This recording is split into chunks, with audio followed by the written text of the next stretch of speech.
এমনও লোক আছে দুপুরবেলা খেয়ে দিয়ে ঘুমোলো, ঘুমের মধ্যে প্রাণটা চলে গেল। আর এমনও লোক আছে 10 বছর বিছানায় পায়খানা পেচ্ছাপ করে গায়ে মেখে পড়ে আছে, মরতে চায় কিন্তু মরে না, কর্মের হিসেব দিচ্ছে, এখনো বোঝা বানছে। হ্যাঁ, কাঁদালে কাঁদিতে হয় এ কথাটা মিথ্যা নয়।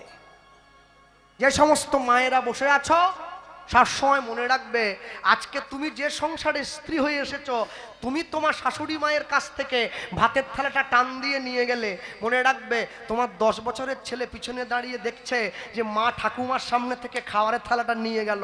একদিনকে তুমিও শাশুড়ি হবে, তোমার ছেলেও বৌমা আনবে, সেদিন তোমার বৌমা তোমার সামনে থেকে খাবারের থালাটা টান দিয়ে নিয়ে যাবে। গাছ তুমি লাগিয়েছো, ফল তোমায় খেতে হবে। তাই জগতে যাই করুন না কেন, কোনদিনের জন্য নিজের সংসারকে উচ্ছন্ন যেতে দেবেন না। সংসারকে ধরে রাখতে শিখুন, সংসারের সংস্কার দিতে শিখুন।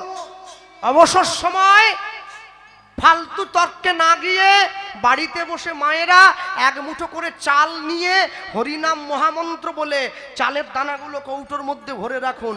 প্রত্যেক দিন যখন রান্না করবেন 2টো করে চাল অন্নের সঙ্গে মিশিয়ে দেন। নাম বলে খাওয়া চাল পেটে গেলে দেহ কৃষ্ণ নামময় হয়ে ওঠে। হরি বল, হরি বল। এত সহজ নাকি জীবনকে সুখী করা?